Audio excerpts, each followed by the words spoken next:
Morphology of flowering plants. तो questions के through हम प्रैक्टिस करेंगे। तो पहला क्वेश्चन हमारा जो है दैट इज रूट सिस्टम के ऊपर। क्वेश्चन को देखिए जरा, हमारा रूट सिस्टम के ऊपर है। तो क्वेश्चन करने से पहले हम थोड़ा सा कंसेप्ट जो है उसको अंडरस्टैंड कर लेते हैं। हमारे पास बच्चे रूट सिस्टम जो है वो 3 तरह का होता है। पहला होता है tap root system, then adventitious root system, then हमारे पास आता है fibrous root system. Tap root system वो सिस्टम होता है जो सिर्फ और सिर्फ radical part of the embryo से निकलता है। टैप रूट सिस्टम जो है वो एम्ब्रियो के रेडिकल पोर्शन से निकलता है। जो हमारा एडवेंटिशियस रूट सिस्टम है वो रेडिकल को छोड़ के किसी भी और पार्ट ऑफ द प्लांट से निकल सकता है। और जो हमारा फाइब्रस रूट सिस्टम होता है उसमें जो हमारी प्राइमरी रूट होती है वो होती है शॉर्ट लिव्ड, उसकी लाइफ ज्यादा लंबी नहीं होती, वो शॉर्ट लिव्ड होती है और बाद में उसको धागे जैसे स्ट्रक्चर्स रिप्लेस कर देते हैं from the base of the stem, that are arising from the base of the stem. तो हमने क्या कहा, हमारे पास 3 तरह का root system, tap root system arising from the radical portion of the embryo, then adventitious root system any part of the plant other than radical, then जो हमारा है fibrous root system, primary root is short lived and later on replaced bye fine thread like structures arising from the base of the stem. तो अब हम इसको match को करते। Tap root system हमारा जाएगा रेडिकल के साथ, 1 का बी रहेगा। एडवेंटिशियस रूट सिस्टम हमारा जाएगा अदर देन रेडिकल के साथ, 2 का सी रहेगा। एंड फाइब्रस रूट सिस्टम कहां से निकलेगा, हमारा बेस ऑफ द स्टेम से, तो हमारा 3rd का ए रहेगा। तो आंसर हमारा जो बनता है that is the 3rd। I hope कि तुम्हें ये क्लियर होएगा। नेक्स्ट जो है हम अगले क्वेश्चन की तरफ बढ़ते हैं। नेक्स्ट क्वेश्चन देखिए बेटा, नेक्स्ट क्वेश्चन में जैसे हमें दिख रहा है उसने हमें स्टेटमेंट्स दी हैं and they are asking about के how many statements are correct.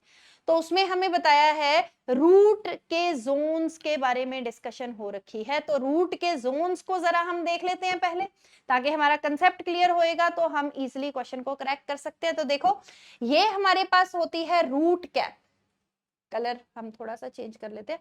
ये हमारे पास नीचे होती है टर्मिनल पोजीशन के ऊपर root cap, this is root cap. Thimble like structure है, इसका मेन फंक्शन क्या होता है, प्रोटेक्शन करना ग्रोइंग पॉइंट की और म्यूसिलेज को सिक्रीट करना, ताकि रूट जो के पॉजिटिवली जियोट्रॉपिक है जैसे ही ग्राउंड की तरफ ग्रो करती है उसको लुब्रिकेशन मिल सके due to the formation of mucilage.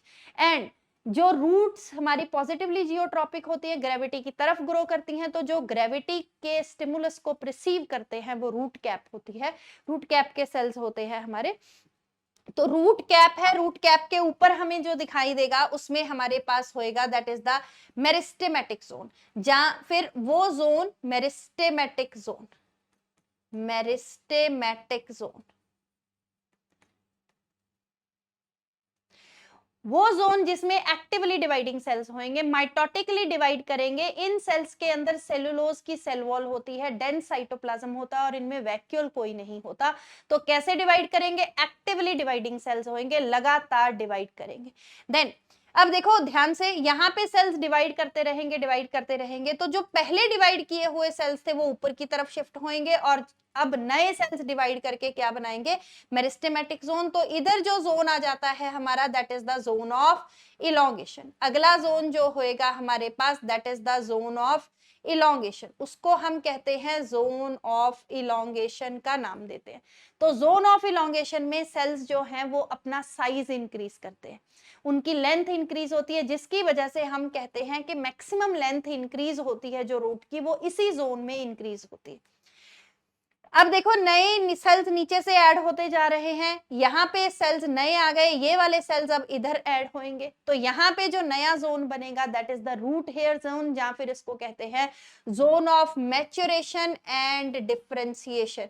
तो एनसीईआरटी हमारी कहती है, एनसीईआरटी कहती है इलोंगेशन जोन के सेल्स जो हैं दे ग्रेजुअली मैच्योर एंड डिफरेंशिएट। वही वाले सेल्स हैं जो मैच्योर और डिफरेंशिएट करेंगे। What is the meaning of differentiation, जब कोई सेल डिवाइड करना बंद कर देता है और अपना एक प्रॉपर फंक्शन और स्ट्रक्चर, जो उसने सारा टाइम अपना स्ट्रक्चर और फंक्शन जो परफॉर्म करना होता है उसके अकॉर्डिंगली स्ट्रक्चर ले लेता है, तो उसको हम कहते हैं कि अब सेल हमारा डिफरेंशिएट हो चुका है। दैट्स व्हाई अब हमारे पास एपिडर्मिस के सेल्स बन गए होंगे, कॉर्टेक्स के सेल्स बन गए होंगे। तो एपिडर्मिस के सेल से हेयर लाइक स्ट्रक्चर्स निकल रहे हैं known as the root hairs, जो कि सरफेस एरिया इंक्रीज करेंगे और मैक्सिमम वाटर एब्जॉर्प्शन करेंगे। ठीक है, तो अब हमने क्या पढ़ा, हमने पढ़ा कि मेनली 4 जोन्स हैं।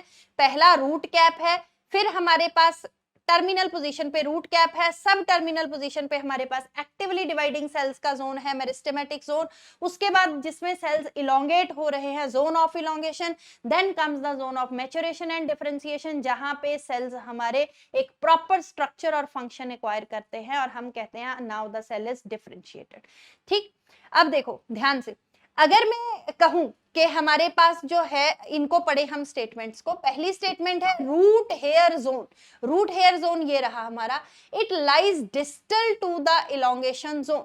ये वाला जोन जो है इलोंगेशन जोन से दूरी पे लाई कर रहा है। डिस्टल का मतलब होता है दूर, ये इलोंगेशन जोन है और इसके पास हमारा क्या पड़ा हुआ है, रूट हेयर जोन। तो दूर तो नहीं है, डिस्टल तो नहीं है, इसीलिए हम इस स्टेटमेंट को करेंगे गलत।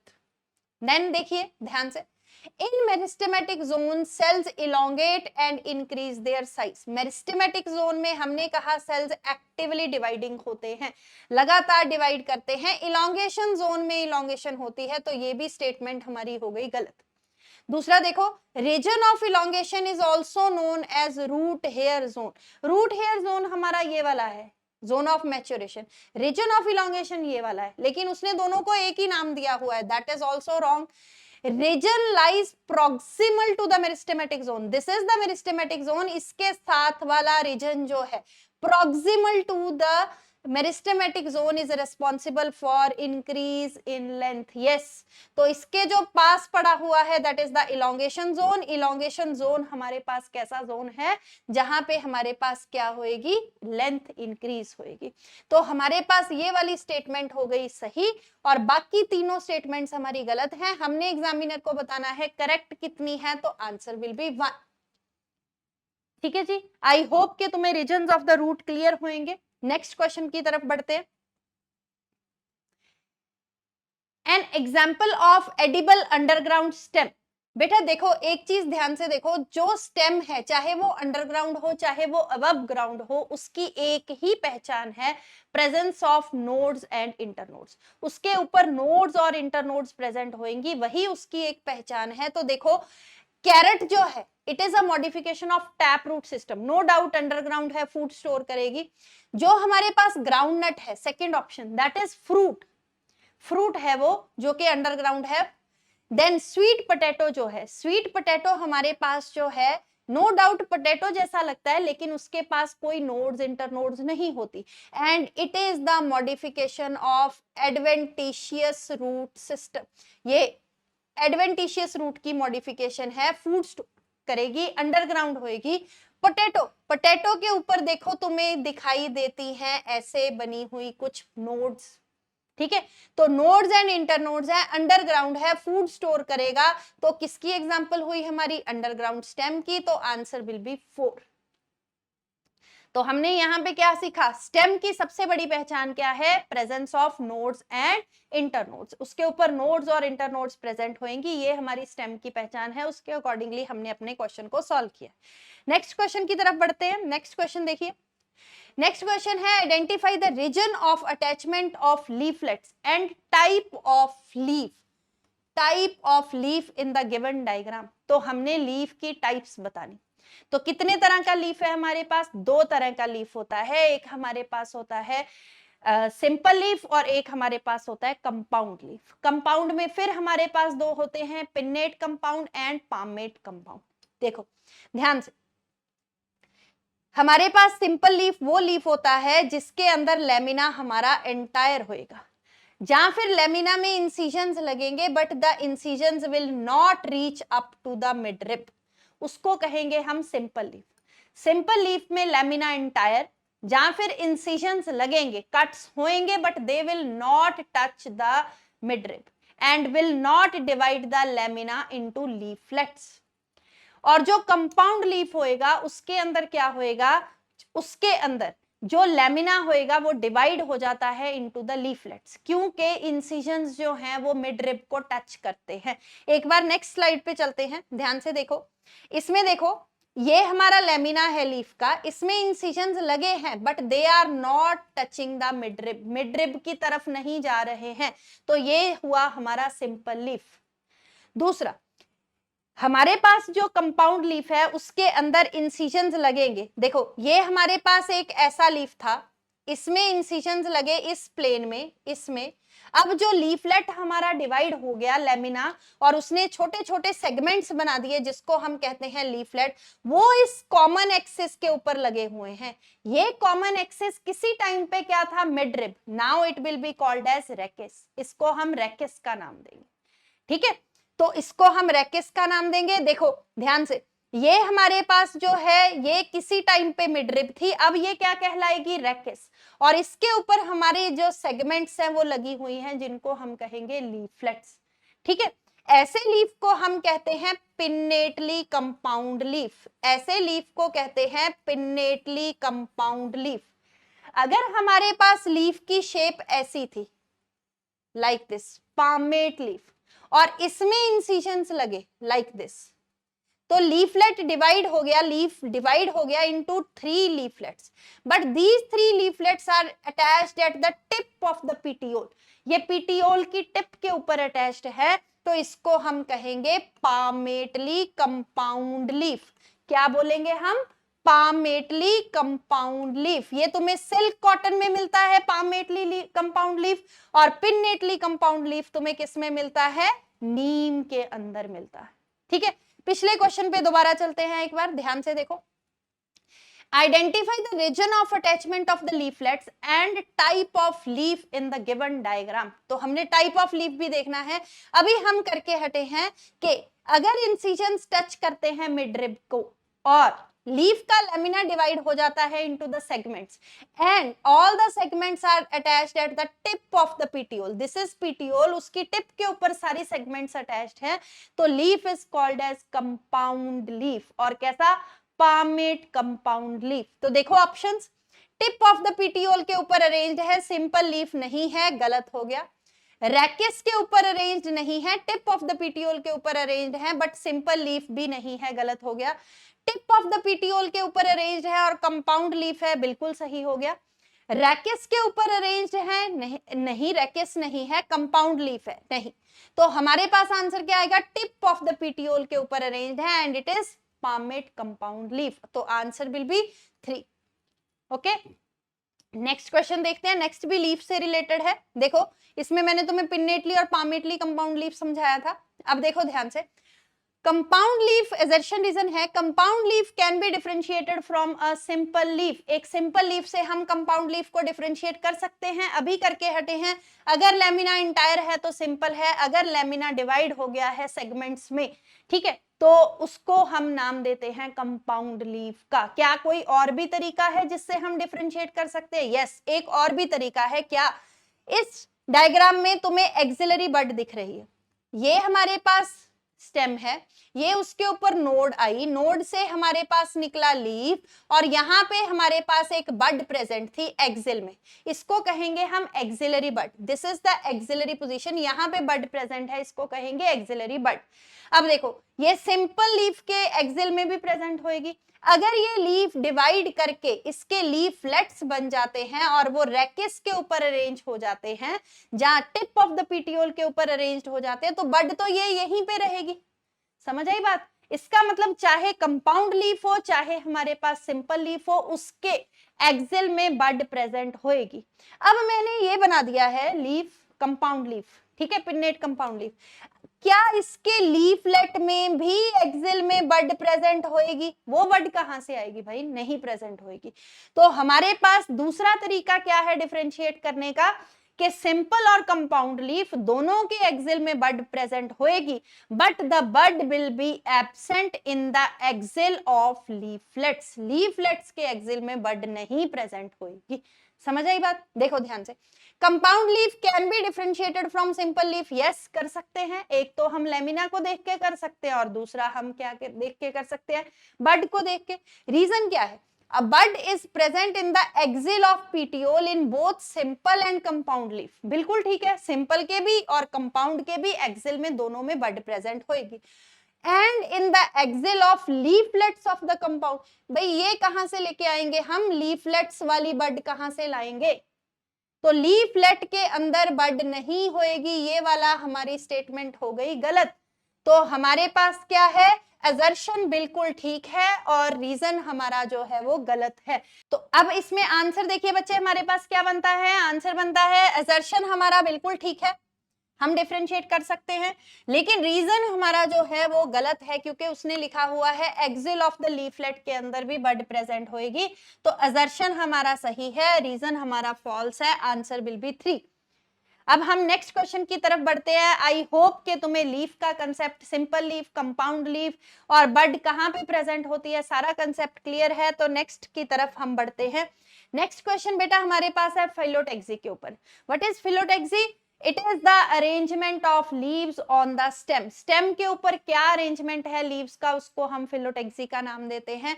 तो हमने जो है टाइप्स को मैच करना है। देखो ध्यान से, अगर तो हमारे पास 3 तरह की होती है, अगर तो हमारे पास नोड की एक तरफ एक लीफ आता है, अगली नोड से दूसरा लीफ आएगा लेकिन पहले की ऑपोजिट साइड, तीसरी नोड पे आएगा तीसरा लीफ लेकिन दूसरे लीफ की ऑपोजिट साइड, चौथे नोड पे आएगा चौथा लीफ लेकिन तीसरे की ऑपोजिट साइड। जब हम इसको मिलाएंगे तो हमारे पास क्या बनेगा, स्पाइरल, जहां फिर उसको कहते हैं ऑल्टरनेट। ये हमारी हो गई स्पाइरल और ऑल्टरनेट फिलोटेक्सी, ठीक है। और ये हमें किसमें मिलेगी, ये हमें मिलती है सनफ्लावर के अंदर और मस्टर्ड के अंदर। देन हमारे पास आ गई है दूसरी, देखो एक नोड से हमारे पास क्या है, एक से ज्यादा, 2 से ज्यादा लीव्स निकल रहे हैं, एक नोड से 2 से ज्यादा लीव्स निकल रहे हैं and they are in the form of a whorl, एक सर्कुलर अरेंजमेंट में अरेंज्ड हैं। तो ऐसी फिलोटेक्सी को हम कहते हैं whorled phyllotaxy. It is called as whorled phyllotaxy. ये हमें किसमें मिलती है, एल्स्टोनिया के अंदर। एल्स्टोनिया के अंदर हमें कौन सी मिलेगी, वर्ल्ड फिलोटेक्सी।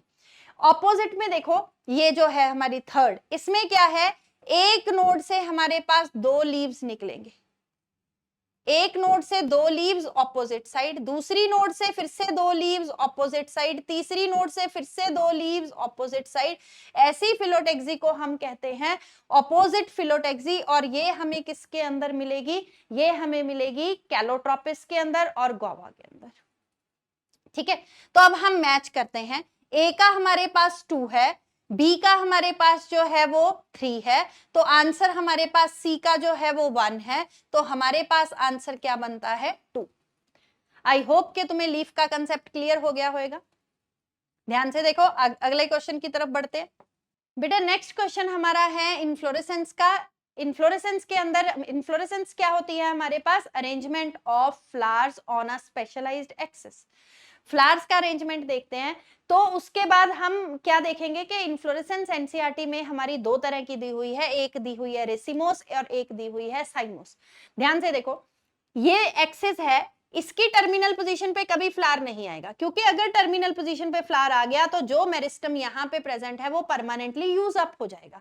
तो फ्लावर आएंगे लेटरल साइड के ऊपर, लेटरल साइड के ऊपर आएंगे कैसे, एक्रोपिटल सक्सेशन में, that is younger towards the tip and older towards the base. ये हमने एक्सिस बनाया।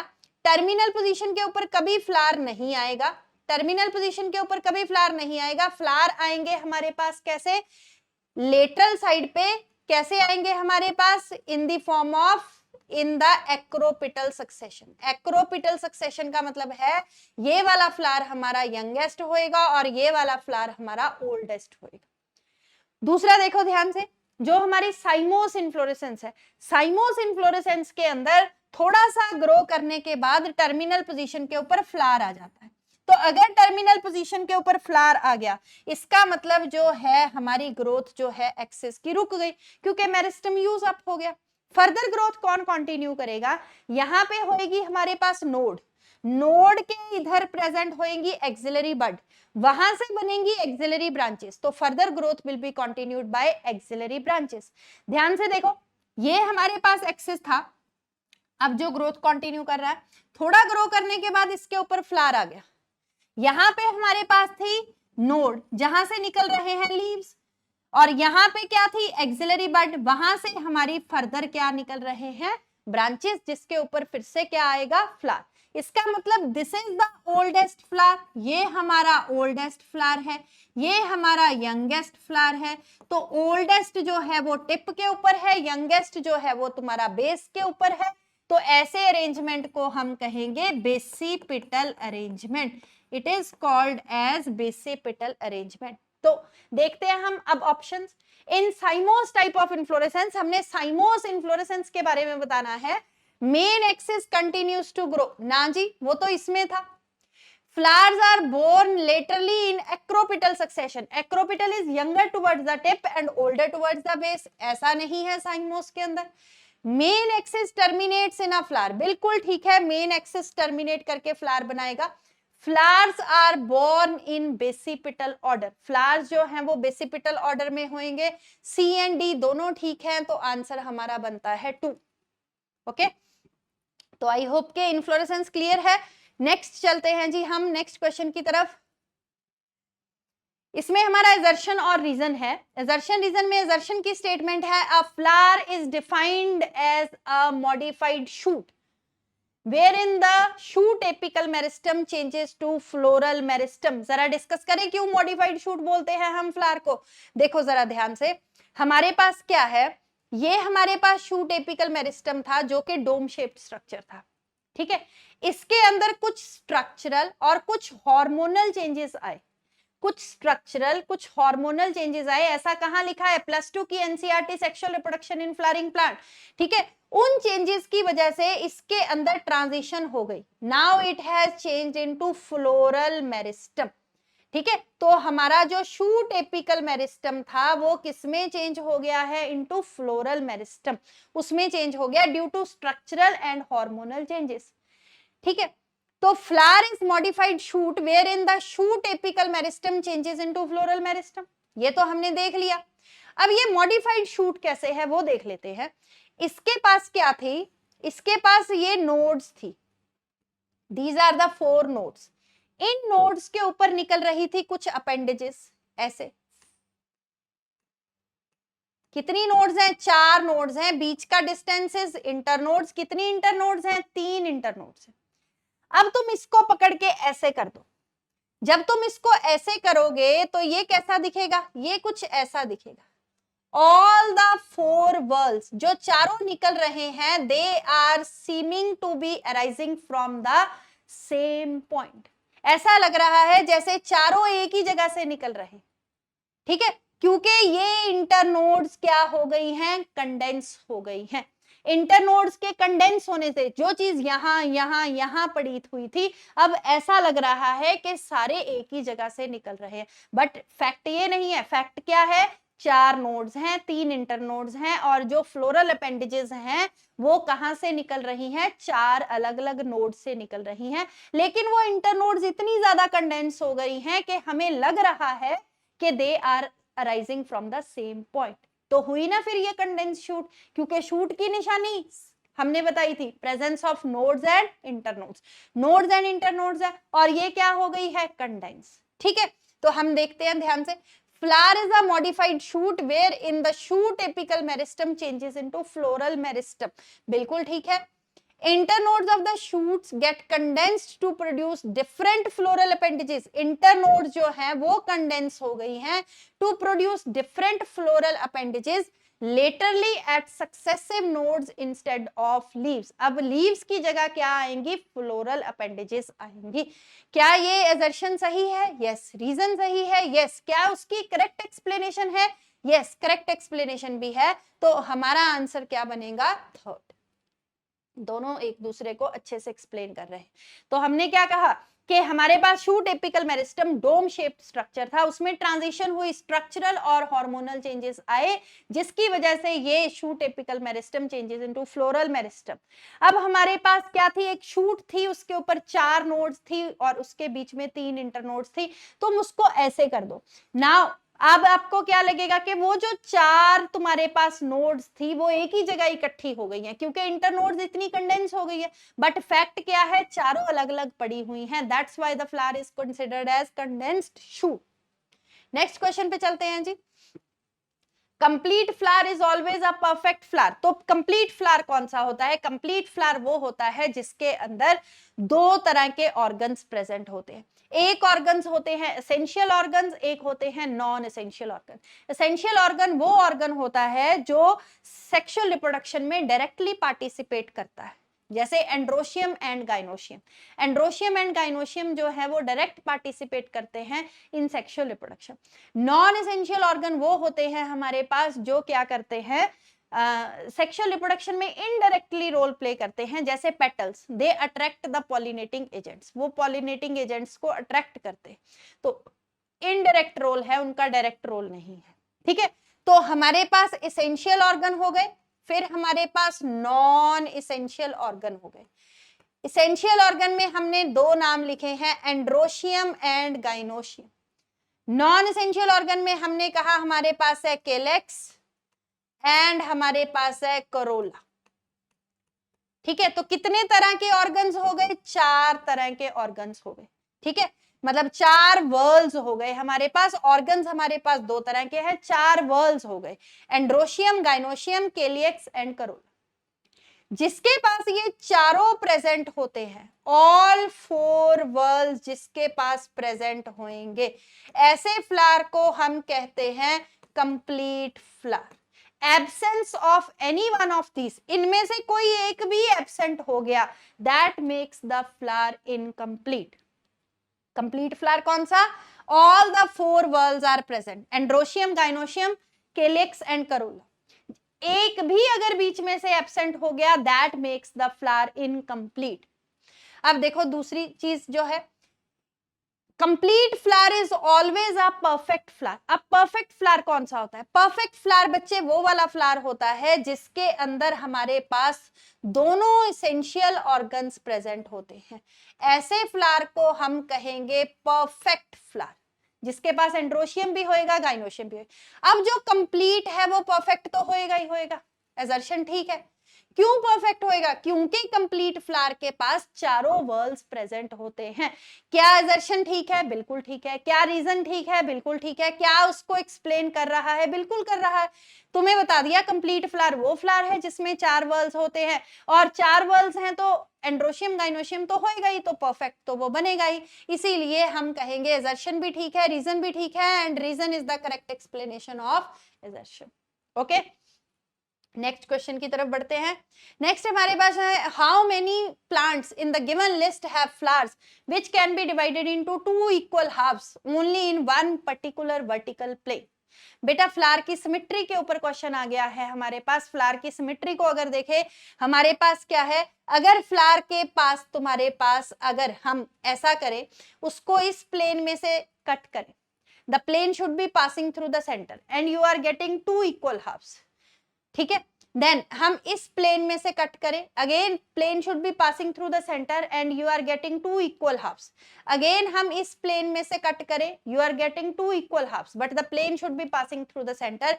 ऐसे उसको हम कहते हैं radial symmetry, that is called as radial symmetry. Flower is said to be actinomorphic. लेकिन अगर फ्लावर की शेप ही ऐसी है, ऐसी, अगर ऐसे कट करोगे तो भी you are not getting 2 equal halves, ऐसे कट करोगे you are not getting equal half. बस एक ही वर्टिकल प्लेन है जिससे कट करने पे you are getting 2 equal halves. ऐसे फ्लावर की सिमेट्री होएगी तुम्हारे पास बाइलेटरल सिमेट्री। हमारी सिमेट्री भी कैसी है? Bilateral symmetry. ऐसे कट करने पे we are getting 2 equal halves. ऐसे कट करके देख लो, किसी और तरीके से कट कर लो, हमारे 2 इक्वल हाफ्स नहीं आएंगे except one plane, this is the plane. Okay, तो ऐसे फ्लावर को हम कहते हैं जाइगोमॉर्फिक फ्लावर। लेकिन अगर फ्लावर एसिमेट्रिक है तो उसको हम एसिमेट्रिक फ्लावर बोल लेंगे, अगर उसको किसी भी प्लेन से काटने पे we are not getting 2 equal halves. तो अब देखो एक्टिनोमॉर्फिक फ्लावर के अंदर हमारे पास कौन कौन सी एग्जांपल है? हमारे पास एक्टिनोमॉर्फिक फ्लावर की एग्जांपल है हमारे पास mustard, datura and chilli. Mustard, datura and chilli. और जाइगोमॉर्फिक एग्जांपल में कौन कौन से हैं हमारे पास? Pea, bean, cassia, gulmohar. अब देखो जरा क्या पूछा हुआ है हमसे, हमसे पूछा है only in one particular vertical plane, एक ही पर्टिकुलर वर्टिकल प्लेन, तो जाइगोमॉर्फिक के बारे में पूछ रहा है, पी आ जाएगा, कहना नहीं आएगा। दतूरा हमने देखा किसमें आता है, ठीक है। देन हमारे पास आएगा ये गुलमोहर, देन हमारे पास कैशिया, देन हमारे पास आएगा बीन्स, और हमारे पास मस्टर्ड दतूरा चिली किसमें आते हैं, दैट इज इन एक्टिनोमॉर्फिक। और कैना एसिमेट्रिक फ्लावर की एग्जांपल है। तो कितने हो गए बेटा हमारे पास एग्जांपल्स हैं इसमें दी हुई 4। बेटा morphology is all about examples, तो एग्जांपल्स याद रखनी है। चलो छोटा सा यहाँ पे वो बताती हूँ, हमारे यहाँ पे मनसा देवी कॉम्प्लेक्स, मनसा देवी जी माता जी का मंदिर है, तो वहां पे छोटा करके ना बसेस वगैरह पे लिखा होता है MDC, मनसा देवी कॉम्प्लेक्स, तो वहां से तुम याद रख सकते हो। MDC is the example of actinomorphic flower. चलो जी नेक्स्ट चलते हैं हम। एस्टिवेशन पे क्वेश्चन है। What is aestivation? एस्टिवेशन हमारे पास क्या होता है, it is the arrangement of sepals and petals with respect to each other. एक दूसरे के साथ सेपल्स और पेटल्स का क्या अरेंजमेंट है इन द बड कंडीशन। जब हमारा फ्लावर जो था वो किसमें था, बड की कंडीशन में प्रेजेंट था, तब हमारे पास अरेंजमेंट क्या है। देखो ध्यान से, पहले अरेंजमेंट देख लेते हैं। ये वाली एस्टिवेशन में क्या हो रहा है, एक जो पेटल है उसका एक मार्जिन दूसरे को टच कर रहा है, दूसरे को का तीसरे को कर रहा है, लेकिन कहीं पे भी ओवरलैपिंग नहीं हो रही। तो टच करेंगे एक दूसरे को लेकिन ओवरलैप नहीं करेंगे, ठीक है। तो उसको हम नाम देते हैं वेलवेट एस्टिवेशन। और ये वाली एस्टिवेशन हमें किसमें मिलेगी, कैलोट्रोपिस के अंदर मिलेगी, कैलोट्रोपिस के अंदर मिलेगी। पहले भी कैलोट्रोपिस किया था हमने फिलोटेक्सी में।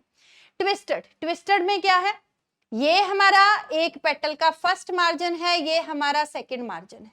सेकंड मार्जिन को सेकंड वाले ने ओवरलैप कर लिया, इसके सेकंड मार्जिन को थर्ड वाले ने ओवरलैप कर लिया, इसके सेकंड मार्जिन को फोर्थ वाले ने ओवरलैप कर लिया, इसके सेकंड मार्जिन को फिफ्थ वाले ने ओवरलैप कर लिया। तो पहले को ओवरलैप किया सेकंड ने, सेकंड को किया थर्ड ने, थर्ड को किया फोर्थ ने, एंड सो ऑन। ऐसी एस्टिवेशन को हम कहते हैं ट्विस्टेड एस्टिवेशन। और ये किस में मिलती है हमें, चाइना रोज के अंदर, ठीक। देन हमारे पास आती है imbricate aestivation. This is irregular overlapping, irregular overlapping होती है। ये वाला है, इसको किया इन दो ने, देखो, फिर इन दो को किया इन दो ने, और खुद ये ओवरलैप हो गए बाय ईच अदर। इर्रेगुलर, कोई प्रॉपर अरेंजमेंट नहीं है, उसको हम कहते हैं इम्ब्रिकेट एस्टिवेशन। ये तुम्हें मिलेगी कैशिया में, ये हमें मिलेगी कैशिया के अंदर। देन हमारे पास आती है vexillary aestivation, very important aestivation. Vexillary aestivation में क्या होता है बेटा, वैक्सिलरी एस्टिवेशन में हमारे पास 5 पेटल्स होते हैं। सबसे बड़े वाले पेटल को हम नाम देते हैं किसका, stand, this is the posterior one, इसको हम नाम देते हैं स्टैंडर्ड का, या फिर नाम देते हैं वैक्सिलम, इट इज कॉल्ड एज वैक्सिलम। फिर हमारे पास आते हैं 2 लेटरल, इनको हम नाम देते हैं लेटरल का, या फिर इनको हम नाम देते हैं विंग्स का, they are called as wings. फिर हमारे पास 2 नीचे की तरफ आते हैं, इनको हम कहते हैं कील, या फिर इनको बोलते हैं कैरिना, ठीक है। देखो ध्यान से, ये पोस्टीरियर पेटल है बड़े वाला, ये हमारे लेटरल है, और ये हमारे एंटीरियर है। अब जरा अरेंजमेंट देखते हैं। पोस्टीरियर पेटल जो है वो ओवरलैप कर रहा है लेटरल वालों को, लेटरल वाले ओवरलैप कर रहे हैं 2 इंटीरियर वालों को, और इंटीरियर वाले आपस में क्या है, फ्यूज्ड है। तो हम इसको कैसे लिखते हैं, 1 + 2 + 2 फ्यूज्ड, ऐसे लिखते हैं। तो this is typical aestivation of family leguminosae. तो वैक्सिलरी हमें किसके अंदर मिलेगी, पी के अंदर मिलेगी, पी बीन के अंदर मिलेगी, ठीक है। तो वेलवेट एस्टिवेशन जो है वो हमारी आएगी just touch each other at the margin without overlapping. और जो हमारी ट्विस्टेड है हम क्या कहेंगे उसमें, margins overlap, margins of the petals overlap that of the next one, and so on. Third हमारे पास है imbricate, margins overlap one another but not in any particular direction. क्यों नहीं है, देखो पहले तो इसको किया इन दोनों ने, फिर इन दोनों को इन दोनों ने कर लिया, तो कोई प्रॉपर अरेंजमेंट नहीं है, ठीक है। देन वैक्सिलरी में there are 5 petals, largest overlap two lateral petals, largest posterior वाला लेटरल वालों को ओवरलैप करेगा, which in turn overlap the smallest interior petals. तो आंसर हमारा क्या बनता है, हमारे पास आ गया जी 2 आंसर, ए का एस, बी का आर, सी का क्यू एंड डी का पी। देखो जी, this is aestivation. Aestivation I hope के तुम्हें क्लियर होएगी। नेक्स्ट क्वेश्चन की तरफ चलते हैं। नेक्स्ट हमारे पास है टाइप ऑफ फ्लावर। तो टाइप ऑफ फ्लावर किस आधार पे हमने बताना है, it is telling us about the position of ovary. Ovary gynoecium की पोजीशन बता रहा है with respect to the, gynoecium की पोजीशन बता रहा है with respect to other floral organs. अगर तो गाइनोशियम की पोजीशन ऊपर है, देखो ध्यान से, ये हमारे पास फ्लावर है, ये हमारे पास गाइनोशियम है, ठीक, ये हमारे पास आया thalamus, this is the thalamus. बाकी तीनों ऑर्गन्स, बाकी तीनों कौन कौन से, एंड्रोशियम, सेपल्स एंड पेटल्स। अगर ये तीनों ऑर्गन्स ये कहां से निकलते हैं, रिम ऑफ द थैलेमस से, तो ये इनकी पोजीशन ये हो गई, दिस इज द पोजीशन। अब देखो गाइनोशियम ऊपर रह गया, ये तीनों नीचे आ गए, तो गाइनोशियम की पोजीशन हो गई सुपीरियर। ऐसे फ्लावर को हम कहेंगे hypogynous flower, it is called as hypogynous flower, ठीक है। इसमें ओवरी हमारी रहेगी सुपीरियर और बाकी तीनों ऑर्गन्स रहेंगे इंफीरियर, ठीक है। देन इधर देखो ध्यान से, इसमें क्या है, ये हमारे पास गाइनोशियम है, अब हमारे पास थैलेमस है, बाकी ऑर्गन्स ने निकलना है थैलेमस से। ध्यान से देख, थैलेमस जो था वो ऊपर को ग्रो कर गया and it will completely fuse with the wall of the ovary. Ovary की वॉल के साथ कंप्लीटली फ्यूज हो गया है। अगर ओवरी की वॉल के साथ कंप्लीटली फ्यूज हो गया, बाकी तीनों ऑर्गन्स ने कहां से निकलना है, रिम ऑफ द थैलेमस से, तो ये निकले। अब बाकियों की पोजीशन देखो with respect to gynoecium, gynoecium रह गया है नीचे और बाकी चले गए हैं ऊपर, तो ऊपर चले गए बाकी, तो फ्लावर का नाम क्या बन जाएगा, एपी। एपी का मतलब ऊपर, गाइनोशियम, तो क्या हो गया, एपीगाइनस, ठीक। देन तुम्हारे पास क्या होता है, तीसरा फ्लावर आता है पेरीगाइनस। इसमें जो हमारा थैलेमस होता है वो वेरिंग डिग्री तक ग्रो करता है, जैसे किसी में फ्लास्क जैसा हो जाता है लेकिन वो फ्यूज नहीं करता, किसी में वो कप जैसा हो जाता है, तो वेरिंग डिग्री तक ग्रो करने को हम कहते हैं हाइपेंथियम। इसमें ओवरी की पोजीशन बच्चे होती है हाफ इंफीरियर, इसमें हाफ इंफीरियर होती है। इसकी एग्जांपल हमारे पास है रोज, पीच, देन हमारे पास है प्लम, इसमें हमारे पास आएगा सनफ्लावर, देन हमारे पास आएंगे कुकरबिट्स जिसमें हमारा कुकम्बर वगैरह आ जाता है, ठीक है। और जो हम फैमिलीज पढ़ रहे हैं उसमें हमारे पास ज्यादातर फ्लावर्स जो हैं, वो जितने भी हम एग्जांपल्स पढ़ रहे हैं वो हाइपोगाइनस है। तो देखते हैं हम कौन कौन से हैं हमारे पास, देखो ध्यान से, कुकम्बर कुकरबिट्स में आ गया, ये नहीं है। स्वीट पी, रोज, रोज हमने अभी देखा, ये भी नहीं है। लिली, पाइसम है, मटर, ग्राम है, एलो है हमारे पास, कैप्सिकम है, ग्वावा नहीं है, ग्वावा हमारा इसमें आएगा। ट्यूलिप यस है, टोबैको है, प्लम उसको हमने लिखा है पेरीगाइनस में, प्लम नहीं आएगा। देन मस्टर्ड आएगा, बिटर गॉर्ड नहीं आएगा और हमारा सनफ्लावर नहीं आएगा। तो काउंट करें, 1 2 3 4 5 6 7 8 और हमारा 9। तो आंसर हमारा क्या बनेगा, 9। हमने क्या बताना था, हाइपोगाइनस फ्लावर के एग्जांपल्स बतानी थी हमने। हाइपोगाइनस का मतलब है जिसके अंदर गाइनोशियम की पोजीशन ऊपर है, बाकी तीनों ऑर्गन्स की पोजीशन जो है वो इंफीरियर है टू द गाइनोशियम, ठीक है जी। नेक्स्ट क्वेश्चन, आई होप के तुम्हें तीनों तरह के फ्लावर्स क्लियर है। तो हमने देखा कि अगर गाइनोशियम की पोजीशन ऊपर है, बाकी तीनों ऑर्गन्स नीचे से निकल रहे हैं, तो हम कहेंगे हाइपोगाइनस फ्लावर। अगर हमारे पास थैलेमस ग्रो करके ओवरी को पूरी तरह इनक्लोज करके ऐसे ऊपर की तरफ हो जाता है और बाकी सारे organs rim of the thalamus से निकलेंगे, तो गाइनोशियम नीचे रह जाएगा, बाकी तीनों ऑर्गन्स ऊपर रह जाएंगे, तो उसको कहेंगे हम एपिगाइनस। अगर हमारे पास थैलेमस वेरिंग डिग्री तक ग्रो करता है, ठीक है, कभी कप शेप कभी फ्लास्क शेप, तो उस केस में हमारी ओवरी जो है वो क्या रहेगी, हाफ इंफीरियर। नेक्स्ट क्वेश्चन देखते हैं जी। नेक्स्ट क्वेश्चन हमारे पास है प्लेसेंटेशन के ऊपर। प्लेसेंटेशन देखते हैं। प्लेसेंटेशन में हमारे पास क्या होता है, it is the arrangement of ovules, ovules का अरेंजमेंट देखते हैं हम कि कैसा है, उसको हम नाम देते हैं प्लेसेंटेशन का। तो ओव्यूल्स का अरेंजमेंट देखते हैं हम जरा, देखा ध्यान से देखो। मार्जिनल, ये देखो ध्यान से, इसके अंदर ओवरी हमारी जो है वो यूनिलॉकुलर है। मार्जिन के अलोंग तुम्हारे पास सारे के सारे क्या लगे हुए हैं, ओव्यूल। मार्जिनल प्रेजेंटेशन हमें किस में मिलती है, पी के अंदर। तो मार्जिनल को हम पी के साथ वो करेंगे। देन दूसरी प्रेजेंटेशन देखो, दूसरी प्रेजेंटेशन हमारे पास ये रही, इसके जो पेरिफेरी है, this is the peripheral, peripheral position जो है उसके ऊपर हमारे पास लगे हुए हैं ओव्यूल, और ओवरी हमारी यूनिलॉकुलर है। जब पेरिफेरल पोजीशन के ऊपर ओव्यूल्स लगे होते हैं, इसको हम कहते हैं पैराइटल प्लेसेंटेशन। तो ये कौन सी प्लेसेंटेशन हुई, पैराइटल। पैराइटल प्लेसेंटेशन तुम्हें किसके अंदर मिलेगी, पैराइटल प्लेसेंटेशन तुम्हें मिलेगी मस्टर्ड के अंदर और आर्जीमन के अंदर। तो पैराइटल हमारी मस्टर्ड के साथ आएगी।